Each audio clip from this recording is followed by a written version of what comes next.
শোন বোন, মাসিমণি যখন বাড়ি যাবে, বাড়ি যাওয়ার সময় কিন্তু আমাদেরকে টাকা দেবে। আমরা কিন্তু নেব না। আমরা কিন্তু এখন বড় হয়ে গেছি, এখন আমাদের টাকা নেওয়াটা মানায় না। টাকা দিলে নেব না? না, মা কিন্তু বারবার করে বলে দিয়েছে মাসিমণি যখন বাড়ি যাবে তখন টাকা দিলে আমাদের নিতে না। আমরা কিন্তু নেব না বোন।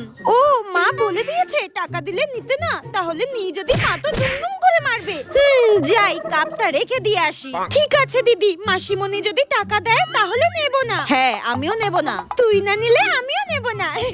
ঠিক আছে। হ্যাঁ, তার মানে আমি যতই টাকা দিয়ে যাই না কেন এরা নেবে না? আমি তো ভেবেছিলাম এদের 20 টাকার একটা নোট ধরিয়ে দেব, 10 টাকা 10 টাকা করে ভাগ করে নেবে। কিন্তু এখন তো আমার কাছে যা আছে সবটা দিয়ে দেব, যাতে আমাকে মহান ভাবে। হ্যাঁ, আমরা নেব না, আমরা বড় হয়ে গেছি না। কিন্তু আমি তো বড় হইনি। এই যে মিষ্টি আর বৃষ্টি, তাহলে আজকে আমি আসি। হ্যাঁ হ্যাঁ, এই নে, আমার কাছে না এই কত টাকাই ছিল।